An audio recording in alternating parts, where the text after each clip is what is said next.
evening and good whatever and wherever you are in the world today, and welcome to another session in the soft and system side to sales. Myself and Jason, my good colleague Jason, we talk about all the different elements of building a really strong sales team, process, and customer service deliveries. And with that, today we're talking about something a little bit different because most teams only talk about the funnel side of it, building the funnel, and then they talk about the customer service side, but they don't talk about the service delivery. And that is a massive piece of work for the sales team to Mm. achieve, because if you want to start the customer service and experience off on the right foot, you need to make sure that the service delivery team are going to deliver exactly what was promised, when it was promised, on time, right quality, and everything else that goes with it. Because otherwise, you're going to lose at the first hurdle when you get a new client, and you will not get repeat business. So, Jason, tell me. I'd like to start off with this conversation about personal experiences, right? So, tell me, when you've been working with teams, what have you seen fall down when you start looking at their service delivery element? So, when the salespeople get the job and they pass it on to the team, where do you see it fall down? Lots of areas where it can fall down is if the information isn't passed over to the service delivery team and they're missing the vital details, or maybe the salesperson has maybe oversold it and now they've got to patch up and go, well, we can't. So that's another area, is over promising and under delivering, which is, I think that's always down to the salesperson, depending on the organization. So you have to make sure that the communication process between sales and service delivery, the names change in every organization. Some it's customer success. In the smaller SMB market, it is literally handing over a piece of paperwork, or you utilize the CRM. Maybe it's the CRM. They're not adding in the right information within the CRM, or maybe it's the proposal, and then it's the insertion order, and the insertion order details are incorrect. The amount of times in the past where you don't put the right information down, and then the underlying information is not correct either. So you had to go back and scrub it, and then you had to go back and to the customer and say, "I did promise you this, but unfortunately, I can only do that," which is really, really bad thing to do because you're over promising and under delivering, and you've suggested stuff. So they're not checking.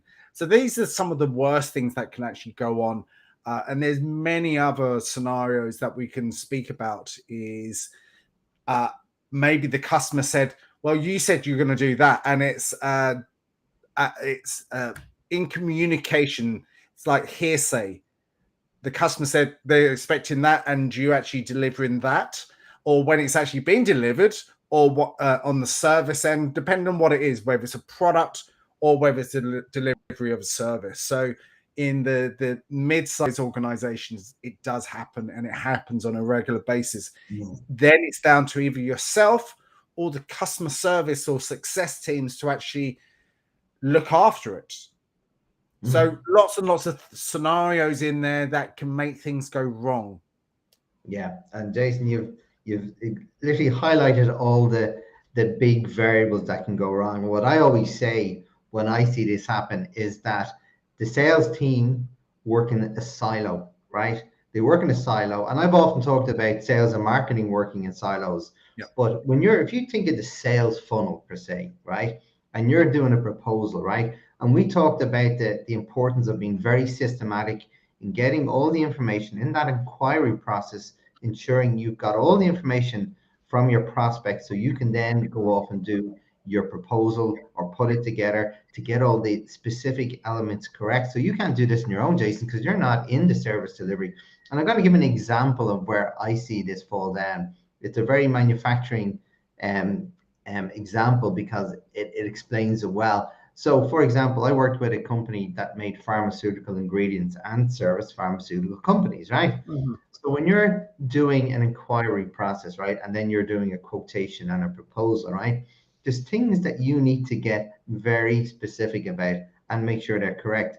And just a really good example. So, if you're getting volumetric information, some people do it do the volumetric in liters cubed, and then others will do in kilograms per meters squared, right? Or they'll do it in different notation. So one change in notation, if you don't get that change in notation correctly, that means when you put all the ingredients together to make your pharmaceutical product for the company, the specifications are going to be wrong, Oh right? God, yeah. Yeah, and especially if you're setting up a new customer, you surely don't want that to happen, because what will happen is you'll do your quality check internally, and according to what specifications you were given, it's correct.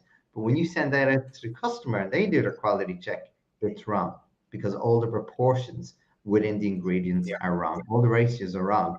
And that's a really simple example, Jason, of what can happen. And I always talk about it being in silo, because when you're in silo, you should be partnering with the people who are going to be in operations or service delivery, whether it's a Mhm. product or a service, to ensure that team know exactly what they need to do. And that's why I always believe they should be part of the funnel. When you're doing all the specific proposals, quotations, everything, they need to be working with you. So when it comes to that transfer, it's practically done, Jason, because Yeah. there's the It's handover. seamless. It's team. You're doing it with the team all the way through. So the handover is natural.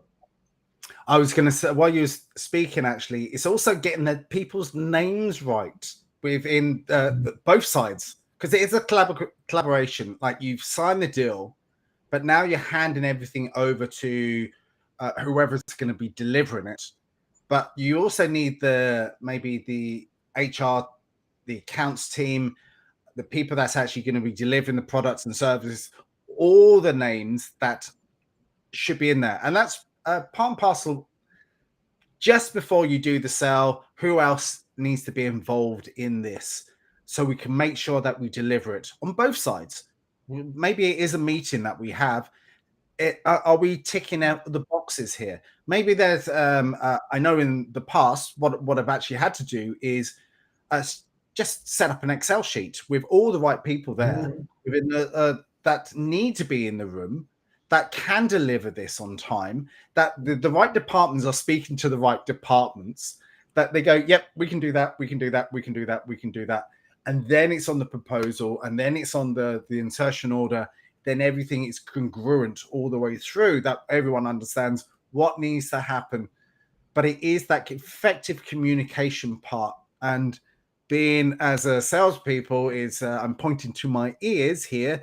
It is 2 ears and 1 mouth, and listening really intensively of all the information. And maybe, as I said in prior conversations that we had, there's a running document. So all Mhm. the information's there, and Exactly. all you need to do is just transfer it over to the insertion order, and then to the service copy, or whatever else that there is needs to happen. And then you just do a copy and paste and make sure that everyone is in line with that, so you can deliver excellence. So it is defining what needs to happen, because it's reputation, credibility, trust, and it's also that referral as well. If you can exceed their expectations by over delivering, not under promising. Yeah, and that's it, Jason. And I'm glad you mentioned that Excel document, because that example I told you about, what I had started doing with this particular client was not with the sales team. I was doing work with their operations team that were developing the products for the pharmaceutical company, right? And I was there working root cause problem solving with them. And they were getting so many things wrong. But when we did the root cause, we found out that the root cause was actually at the very start of the process between the salesperson, the sales rep, but also Yep. the customer service desk that were feeding in the orders into that system you mentioned earlier on. So what we did is, once we realized that, we did an Excel exercise to see, well, what information do we need to get from the sales person to the customer service and to operations to assure a seamless transfer of information. And we did that pilot in Excel. And you know what? The pilot worked so well, we didn't use the system, because the system wasn't actually able to do those conversions that we wanted, because some companies wanted, as I said, liters, and others want kilograms per meter cube. And that's just one example. So we created that Excel document with the different stages. So when it came to handover, it was seamless. But we always created that handover process, because it's so easy for a salesperson to say, well, yeah, put all the information in the system. This should be easy now for the customer service delivery. I'm too busy. I need to move on and get more sales. No, you really need to have that meeting or whatever format it takes to ensure that that team completely understands everything they need to do. And remember, you talk about Excel. I talk about that inquiry form in the beginning, Jason.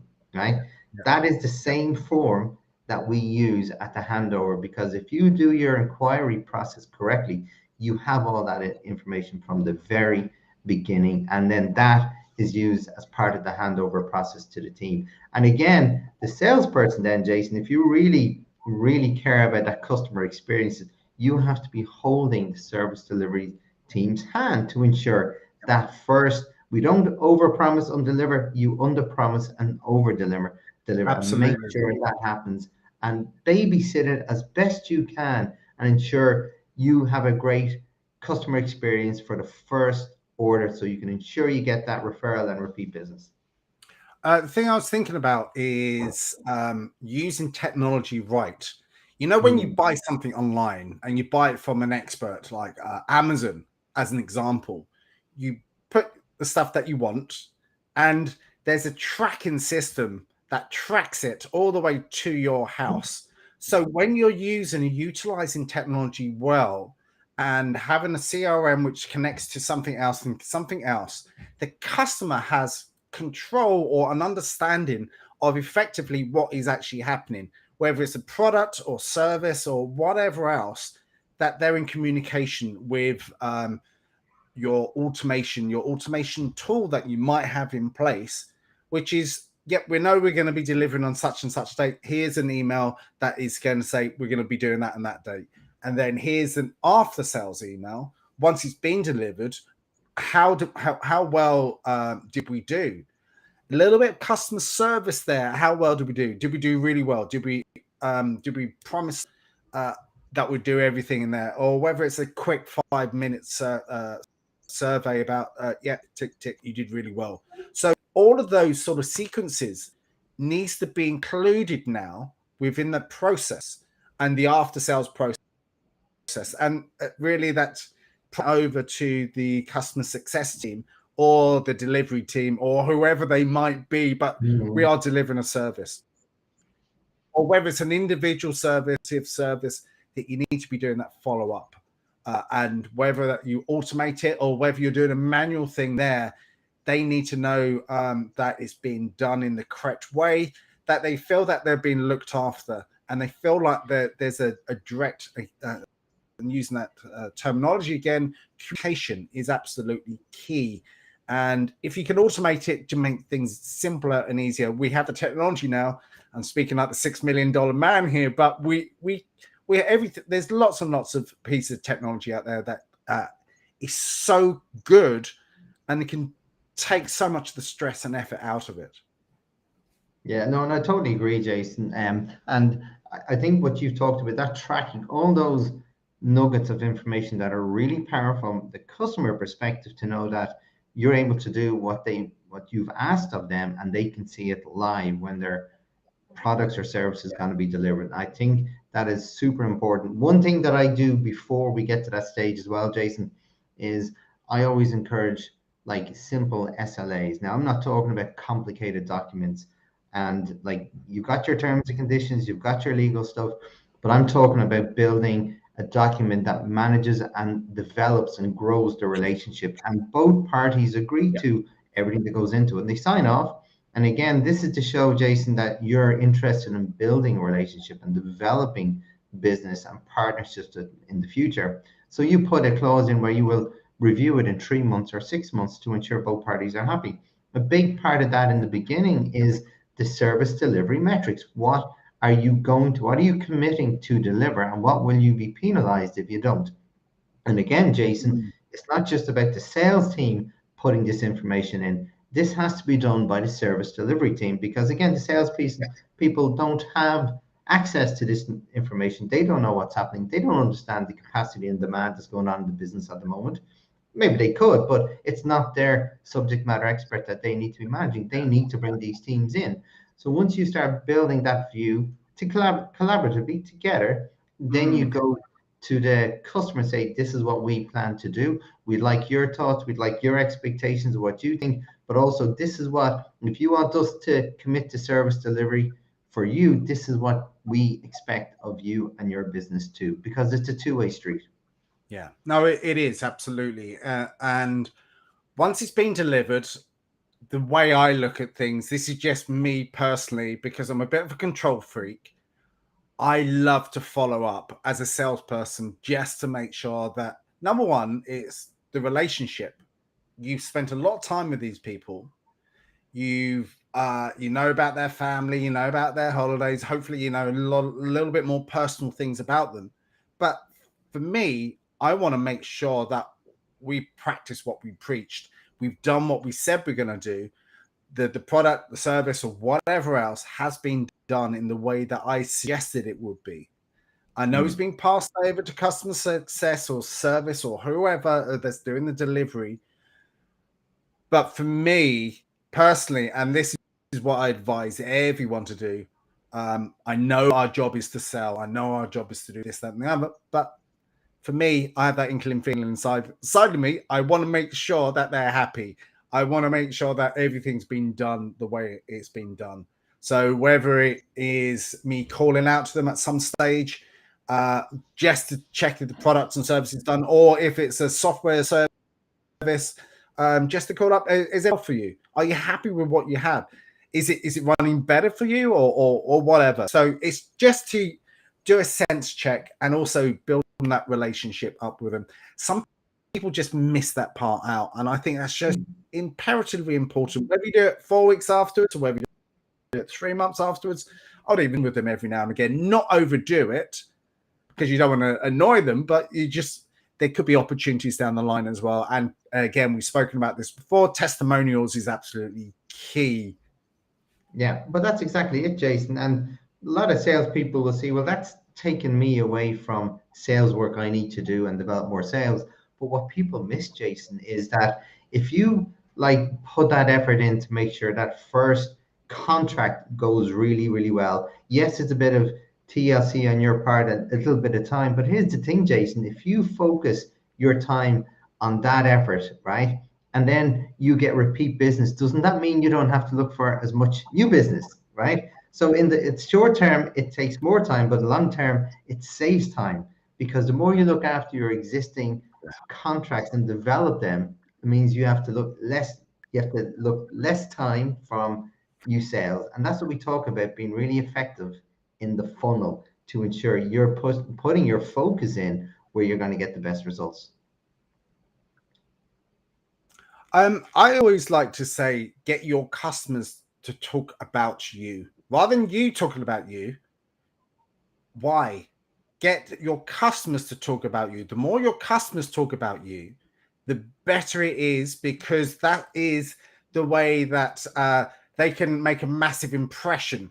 We can all talk about ourselves all day, every day, which is wonderful. And like we'll have to do that anyway, because that's part and parcel of marketing. But if you can get things done right, get your customers to talk about you in any way and shape and form, the more happy that they are. It's the same old age-old thing. If you treat people well, they will look after you. And that's where we need to be on all elements of the sales process, and especially delivering it well, and making sure it's done with excellence all the way through. Then your customers will come back to you and go, loved it. And then they will talk to other customers, or they will ring you up. So then you come to be a trusted advisor, and that's where you need to be. You're part of their extended team, Jason. And once you start doing that, I call it you're playing in their playground so much that your competition may knock on the door, but they won't answer it, even if they're half the price, Jason, because they see you as a trusted partner, their extended element of their team in their service delivery for their customers. So that's a really important point, again, that people don't realize. If you're too busy trying to get new sales, you miss the real trick in terms of looking after your existing pool of customers and developing them. Because as I said, the more you do that, the less you need to look for the very expensive new leads all the way through that funnel. So Jason, we're coming up in time. So the final word, what would be your one thing that you would say to the audience? What is the one thing in regard to this service delivery element? What's the one piece of advice you would give to people out there? Oh, I always come up with many. I've got many in my heads. Just make sure that what you've promised is what's going to be delivered. Everything is in line. You've done all tick boxes and it's all correct. So it's just got to be synchronized. Yeah, perfect. Well, that was one I was going to say, but my second one, Jason, is don't work in silo, right? Do not work in silo. Work in partnership with your service delivery team all the way through. So when it comes to that transition, it's very simple and effective. The hard work is done.